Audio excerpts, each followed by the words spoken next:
Hi friends, എല്ലാവർക്കും KBFC സോണിന്റെ പുതിയൊരു വീഡിയോയിലേക്ക് സ്വാഗതം. പഞ്ചാബ് FC ആയിട്ടുള്ള മത്സരം കേരള ബ്ലാസ്റ്റേഴ്സ് തോറ്റപ്പോൾ തന്നെ നമുക്ക് മനസ്സിലായതായിരുന്നു കേറ്റലയുടെ കാര്യം ഒരു തീരുമാനമായിട്ടുണ്ടെന്ന്. ആരാധകർ വിചാരിച്ച പോലെ തന്നെ കേരള ബ്ലാസ്റ്റേഴ്സിന്റെ മുഖ്യ പരിശീലകനായ കാറ്റലിനെ അടുത്ത ദിവസം തന്നെ കേരള ബ്ലാസ്റ്റേഴ്സിന്റെ മാനേജ്മെന്റ് സാക്ക് ചെയ്തിട്ടുണ്ടായിരുന്നു. അതിനൊക്കെ ശേഷമായിരുന്നു കേരള ബ്ലാസ്റ്റേഴ്സ് ആഷിൽ വെസ്റ്റ്വുഡിനെ ടീമിലേക്ക് എത്തിക്കുന്നുണ്ടെന്ന് ഒരു റൂമർ ഉണ്ടായിരുന്നത്. എന്തൊക്കെയായാലും ബ്ലാസ്റ്റേഴ്സ് ആരാധകർ ഇപ്പോഴും വളരെ ഡൗട്ടിലാണ് ആഷിൽ വെസ്റ്റ്വുഡ് ശരിക്കും കേരള ബ്ലാസ്റ്റേഴ്സിൽ ജോയിൻ ചെയ്യുമോ അതോ ജസ്റ്റ് ഒരു റൂമർ ആണോ എന്ന്. എന്നാൽ ആ ഒരു സംശയത്തിന് ഇപ്പോൾ ഇതാ പരിഹാരമായിരിക്കുകയാണ്. കേരള ബ്ലാസ്റ്റേഴ്സിന്റെ മുഖ്യ പരിശീലകനായ ഡേവിഡ് കാറ്റല ടെർമിനേഷനിൽ ഒപ്പുവെക്കാണ്ടാണ് കോച്ച് നാട്ടിലേക്ക് പോയിട്ടുള്ളത്. അത് വലിയ രീതിയിൽ തന്നെ ആഷിൽ വെസ്റ്റ്വുഡിനെ ബാധിച്ചിരുന്നു. കാരണം കാറ്റല ടെർമിനേഷനിൽ ഒപ്പ് ചെയ്യാത്തത് കൊണ്ട് തന്നെ ആഷിൽ വെസ്റ്റ്വുഡിനെ ബ്ലാസ്റ്റേഴ്സിൽ ഇപ്പോൾ ജോയിൻ ചെയ്യാനും സാധിക്കില്ല. എന്നാൽ ഇപ്പോൾ കിട്ടുന്ന വാർത്തകൾ അനുസരിച്ച് ഡേവിഡ് കാറ്റല തിരിച്ച് കേരളത്തിലോട്ട് എത്തി ടെർമിനേഷനിൽ ഒപ്പിട്ടിട്ടാണ് ഇപ്പോൾ പോയിട്ടുള്ളത്. ഈ ഒരു കാര്യം പറഞ്ഞത് കേരള ബ്ലാസ്റ്റേഴ്സിന്റെ CEO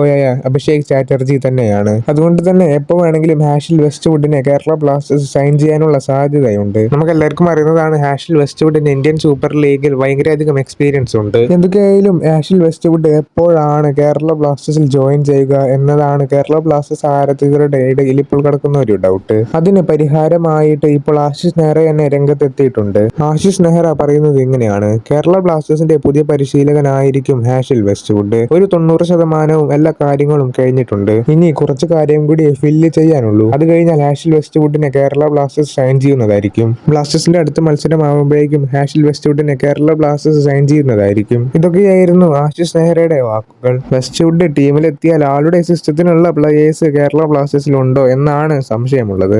CDM അതേപോലെ തന്നെ ബോക്സ് ടു ബോക്സ് മിഡ്ഫീൽഡറും ഒക്കെ ആഷിൽ വെസ്റ്റ്വുഡിന് ആവശ്യമുണ്ട്. എന്തൊക്കെയായാലും കാറ്റലയുടെ കാര്യം ഇപ്പോൾ തീരുമാനമായിട്ടുണ്ട്. കാറ്റല വന്നിട്ട് ടെർമിനേഷനിൽ ഒപ്പൊക്കെ ചെയ്ത് പോയിട്ടുണ്ടെന്നാണ് ഇപ്പോൾ കിട്ടുന്ന വാർത്തകൾ. അതേപോലെ തന്നെ ആഷിൽ വെസ്റ്റ്വുഡിന്റെ കാര്യവും ഒരു 90% സക്സസ് ആയിട്ടുണ്ട്. ഇതൊക്കെയാണ് നിലവിൽ കിട്ടുന്ന വാർത്തകൾ. എന്തൊക്കെയായാലും ഈ ഒരു വീഡിയോ നിങ്ങൾക്ക് ഉപകാരമായിച്ചാൽ ലൈക്ക് ചെയ്യുക. അതേപോലെ തന്നെ കേരള ബ്ലാസ്റ്റേഴ്സിന്റെ കൂടുതൽ ന്യൂസുകൾ അറിയാനായിട്ട് ഈ ഒരു ചാനൽ ഇപ്പോൾ തന്നെ സബ്സ്ക്രൈബ് ചെയ്ത് വെക്കുക. ഞാൻ അടുത്തൊരു വീഡിയോ ആയിട്ട് വരാം ഗൈസ്.